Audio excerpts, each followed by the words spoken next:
फिर से महाटक्कर हो गईल बा भोजपुरी स्टारन के बीच में। और बता the power star Pawan Singh और खेसारी लाल के गाना जो कि एक ही दिन पर रिलीज होके खातिर तय हो चुकल बा। अब बता दी कि खेसारी लाल यादव का गाना कौन सा बा, गलकटवा जीजा, एक ऑडियो सॉन्ग पहले से ही रिलीज कर देवल गईल बा खेसारी म्यूजिक वर्ल्ड पर। और बता दी कि इस तरीके का गाना जबरदस्त तरीका से देखल जाए तो लगन वाला माहौल वाला गाना बा, बढ़िया गाना बा, बहुत अच्छा गाना बा। अगर रिलिक्स के बारे में बात कर लिहल जाओ तो रिलिक्स बाटे न्यू नागेंद्र यादव और आशीष बाबू के म्यूजिक बा, बहुत जबरदस्त मतलब के गाना बा। और एक्ट्रेस के बारे में बात कर लिहल जाओ तो एक्ट्रेस में नजर आ रहल बड़ी जो उनकी हमके नाम पता नहीं है, लेकिन फिलहाल कह देवल जाओ कि जबरदस्त सॉन्ग बाटे भाई साहब। और एक और वीडियो सॉन्ग फिलहाल आवे खातिर रेडी हो चुकल बा जो उनकी काल्हे के डेट में 29 तारीख के सुबह में 6 से 7 बजे के बीच में लॉन्च हो जाई, वो खेसारी म्यूजिक वर्ल्ड से। और बता दी कि इसका ऑडियो सॉन्ग जो है गलकटवा जीजा का, ये भी जबरदस्त सॉन्ग है और ये 22 नंबर ट्रेंडिंग पे जगह बनाया हुआ है।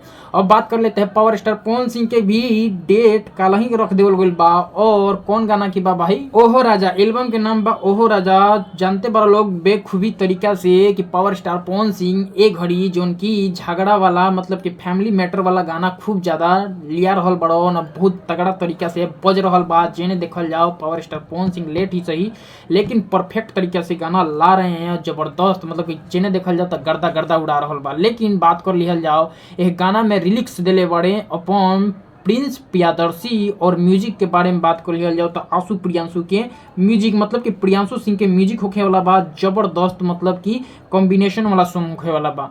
अगर हम के बात कर लिया जाओ एम एक्ट्रेस जो नया नजर आ रहल बड़ी, उ बंगाल के एगो फेमस एक्ट्रेस बड़ी जो कि बंगाल से निकल के पहली बार भोजपुरी में इनकर पावर स्टार पवन सिंह के साथ गाना बन रहल बा। और काल ही के डेट में तारा लोग के नजर आई ई गाना। हो सकता कि आज एक और हो सकता 7-8 बजे के टाइम पर एक टीजर लॉन्च कर देवल जाई तारा लोग के बीच में। लेकिन एक्ट्रेस के नाम बाटे दर्शन बैनी कैसी नाम बा और जबरदस्त गाना इहो होखे वाला बा भाई साहब। और कहल जाता कि power star Pawan Singh single आवाज में एहमे गाना गईले बड़न ओहो राजा एल्बम में।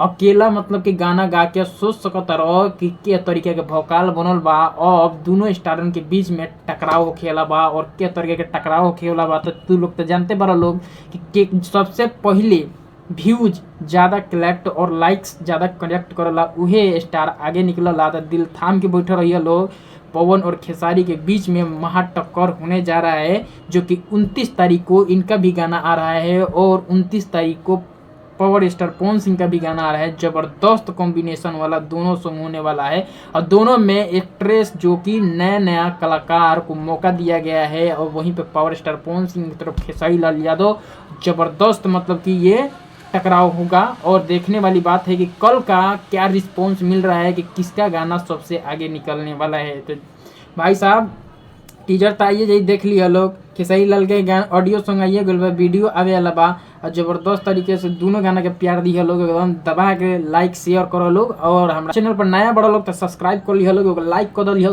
ताकि हमनी के मोटिवेशन बनत रहे तरीके के और भी वीडियो लेके आवत रही। टकराव वाला वीडियो देखा होते नहीं। तो फिलहाल के लिए जय भारत जय हिंद।